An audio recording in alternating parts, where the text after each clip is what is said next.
परस्पर तपस्संपत्फलायित परस्परौ प्रपंच माता पितरौ प्रांचौ जायापतिस्तुमः। आप सब लोग जानते हैं कि भारतीय संस्कृति में व्रत, पर्व, त्योहार उनका बड़ा महत्व है। भारतीय हिंदू पंचांग के अनुसार हर दिन एक न एक पर्व, त्योहार, व्रत, महोत्सव का आचरण का विधान किया गया है। इस संदर्भ में हम इन सभी व्रतों का और त्योहारों का जो पृष्ठभूमि है उसके बारे में हम कुछ चिंतन करेंगे। अभी ज्येष्ठ मास के पूनम के दिन वटसावित्री का व्रत विहित है। वट वृक्ष के नीचे सावित्री ने अपने मृत पति सत्यवान को जीवित किया, इसलिए इस व्रत को वटसावित्री व्रत के नाम से पुकारते हैं। सावित्री मध्य देश के अश्वपति नामक राजा की राजकुमारी थी। अश्वपति जी ने संतान प्राप्ति के लिए सावित्री की उपासना की। सावित्री की तपस्या करके वरप्रसाद रूप में उनको एक बेटी की प्राप्ति हुई, पुत्री की प्राप्ति हुई। उसका नाम उन्हें सावित्री रखा। सावित्री बहुत बुद्धिमान थी और सौंदर्य की खनी भी थी, मगर वो किसी से विवाह करने के लिए इनकार कर रही थी। नारद जी के सुझाव के अनुसार वो राजी हो गई। द्युमत्सेन के पुत्र सत्यवान से विवाह करने के लिए अश्वपति जी ने सावित्री का विवाह द्युमत्सेन का पुत्र सत्यवान के साथ बड़े धूमधाम से किया, मगर सत्यवान अल्पायु था। 1 साल में उसकी मृत्यु होने वाली थी, इसलिए सत्यवान के साथ सावित्री भी वन में चली गई और भगवत चिंतन, भगवत भजन करने लगी। जब वो वन में इस तरह भगवत चिंतन में समय बिता रहे थे, एक दिन सत्यवान की मृत्यु आ गई, मृत्यु का दिन आ गया और यमराज ने सत्यवान के प्राण को हरण करने के लिए वहां आया और उसको प्राण लेकर चलने जब लगा, तब सावित्री उसके पीछे पीछे चलने लगी और यमराज जी से प्रार्थना की, मेरे पति के प्राण को वापस दो। यम ने कहा, तुम्हारे पति के प्राण के बिना और कुछ भी मांगो। तब सावित्री ने एक वर मांगा। अपने जो ससुर थे,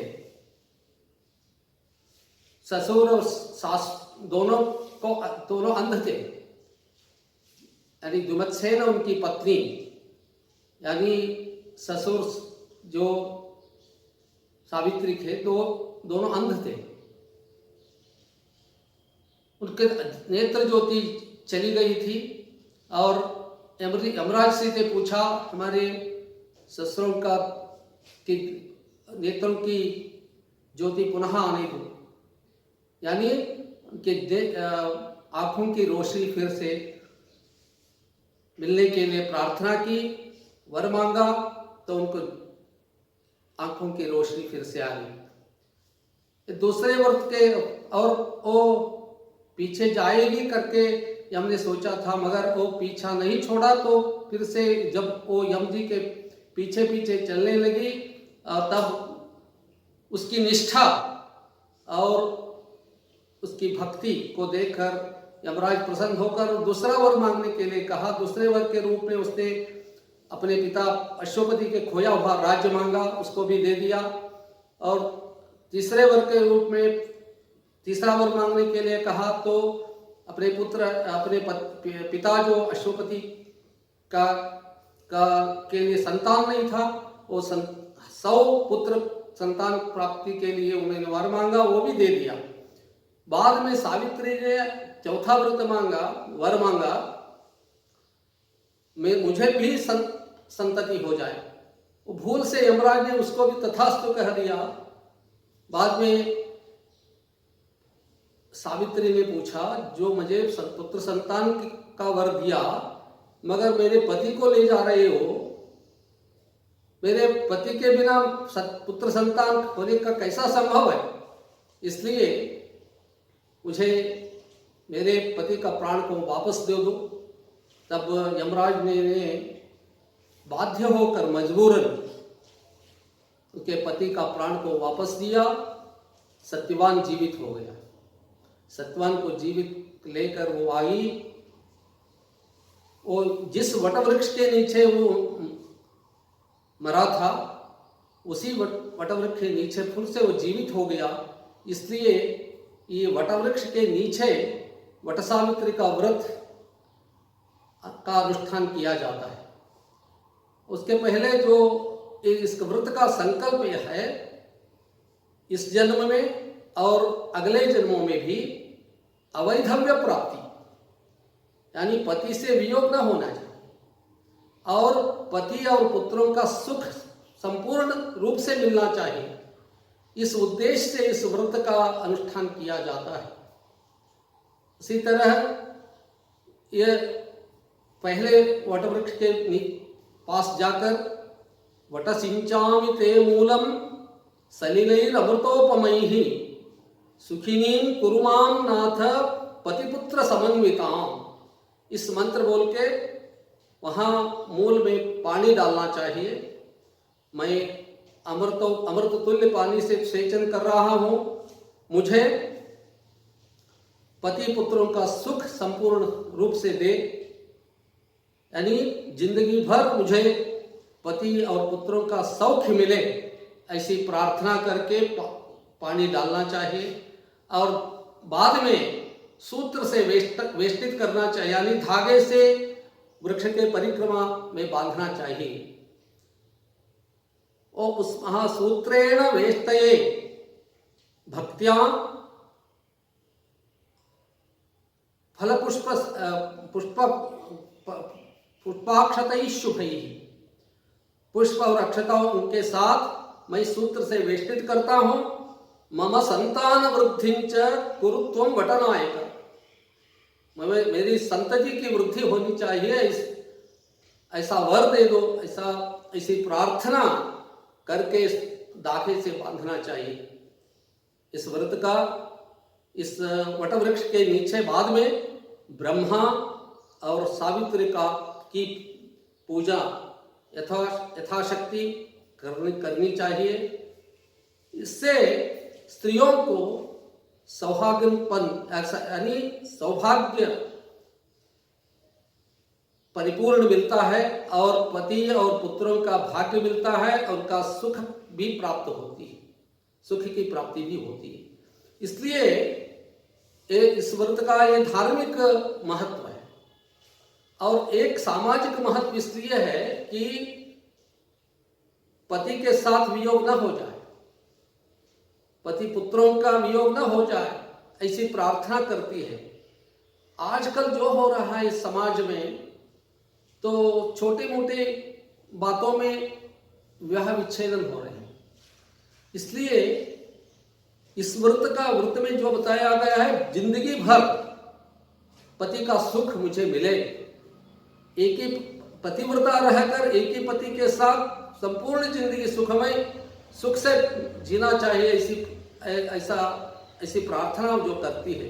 इसलिए हमारे भारत में एक साथ विवाह होने के बाद जीवन भर साथ में रहने का वो संकल्प किया जाता था। और उसी तरह वो पतिव्रता स्त्री उसका पति के हित के लिए प्रार्थना करती थी जिंदगी भर। इसलिए सुभाषितकारों ने कहा है यद भर्तुरेव हितमिच्छति तत्कलत्रम, जो पत्नी अपने पति के सुख के लिए हित के लिए सदा सर्वदा कार्यरत रहती है, वही सही अर्थ में भार्या है। इसलिए ये सामाजिक दृष्टि से इस व्रत का यह महत्व है। और दूसरा महत्व यह है कि वटवृक्ष की पूजा यहाँ की जाती है, वटवृक्ष की रक्षा की जाती है। रक्षा के लिए सूत्र धागे से बांध जाता है। पहले हमारे पूर्वजों ने वृक्षारोपण बहुत बड़ा पुण्य कार्य है ऐसा कहा है बुजुर्गों। हमारे चतुर्वर्ग चिंतामणि नामक एक ग्रंथ में अश्वत्थमेकम पिचुमंदमेकम जग्रोधमेकम दशतिंत्रिणीश्च कपित्थ बिल्वामलकीत्रयंच पंचाम्रवापी नरकन्न पश्येत्। इस तरह वृक्षों का रोपण करने के लिए विधान किया गया है। अश्वत्थ वृक्ष का रोपण करना चाहिए और एक पिचुमंद यानी नींब वृक्ष का नीम का वृक्ष, और नग्रोध में वट वृक्ष का तो बरगद कहते हैं उस वृक्ष का रोपण करना चाहिए। और 3 वृक्ष कपित्थ, बिल्व और आमल, ये 3 वृक्षों को 3 लगाना चाहिए। और पंचाम्रवापी आम वृक्षों को 5 आम वृक्षों को रोपण करना चाहिए, इससे उनको सद्गति की प्राप्ति होती है। इसलिए ये वृक्ष संरक्षण का जो विधान है, उक्तो येन वटो भूमौ पुत्र पौत्र प्रपौत्रकैः संतानैर्नन्दयत्तेनं वक्तारं च न संशयः। इस रूप में जो वटवृक्ष का रोपण करता है उनके पुत्र पौत्र प्रपौत्र आदि जो संतति है वो अविच्छिन्न रूप से चलती है। इसलिए वटवृक्ष का जो महत्व है, और वटवृक्ष का और एक महत्व है, सर्वांगेषु जटायस्य प्ररोहन्ति च मूलवत् सवटः शंकरः साक्षात् भुक्ति मुक्ति प्रदो भवे।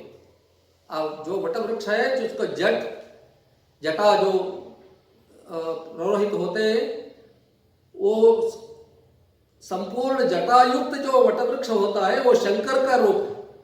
वो शंकर के रूप में उसकी पूजा करनी चाहिए। और शंकर जो काल है उसकी पूजा करने से मृत्युंजय हो जाते हैं। मृत्यु के ऊपर भी जय की प्राप्ति होती है। इसलिए ये वटवृक्ष के नीचे यह व्रत करने का महत्व है। और वटा वृक्षों का रोपण करने के लिए शास्त्र में जो विधान है, वटो मार्गे चतुष्पथे रोपित सर्वकामदः, चौराहे में पे एक वटवृक्ष का रोपण करने से सभी कामनाओं की पूर्ति होती है। इसलिए ये वृक्षों का संरक्षण करने से, उन बीज रोपण करने से, उनको उगाने से, उनका देखभाल करने से और उनको पालन पोषण करने से क्या होता है, तो वृक्षों से जो आम्लजनक यानी प्राणवायु विसर्जित होता है, इससे उस परिसर में जो लोग रहते हैं उनका अच्छा स्वास्थ्य रहता है और पर्यावरण की भी शुद्धि होती है। इस दूरदृष्टि से हमारे बुजुर्गों ने ये वृक्षों के संरक्षण करने के लिए कहा था। और सभी पूजाओं में विभिन्न वृक्षों के पुष्पों का समर्पण करना और पत्रों का समर्पण करना, पुन्नाग जाति आदि जो पेड़ पौधे हैं उनके पत्रों का समर्पण, पुष्पों का समर्पण करने का जो विधान है, इससे मालूम पड़ता है कि हमारे बुजुर्ग की दूरदृष्टि कैसी थी।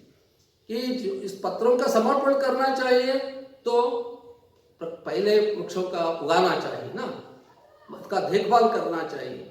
इस दूरदृष्टि से हमारे बुजुर्गों ने, हमारे पूर्वजों ने इसका विधान किया है। इसके लिए व्रत का महत्व और एक सांस्कृतिक दृष्टि से है, सामाजिक, हर एक व्रत का एक धार्मिक दृष्टि का महत्व होता है और एक आध्यात्मिक महत्व होता है।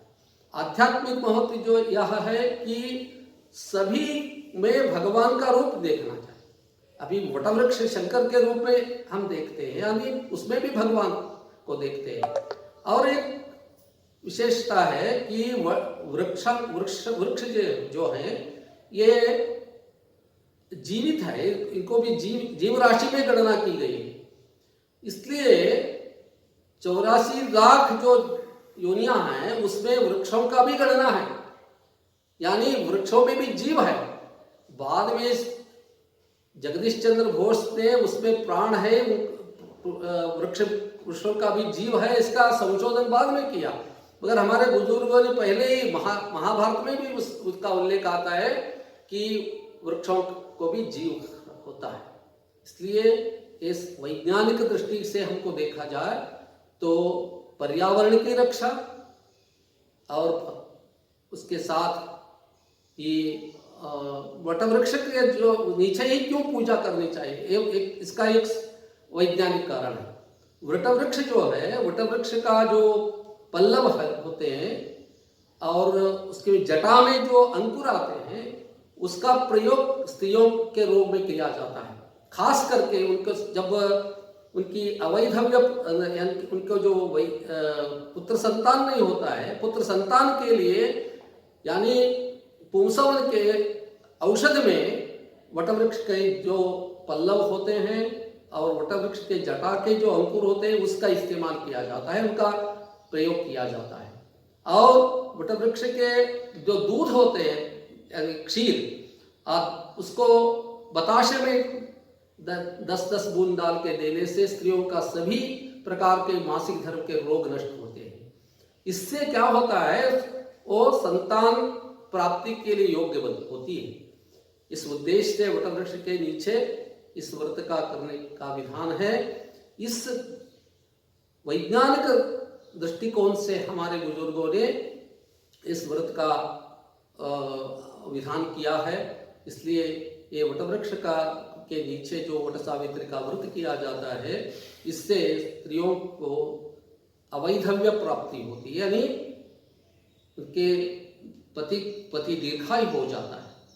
इसके अलावा ये जो इस व्रत का अनुष्ठान के साथ इस पूनम को कारु पर्व भी कहते हैं। कारु दक्षिण भारत में कारु का अर्थ है वर्षा काल, बारिश के दिन।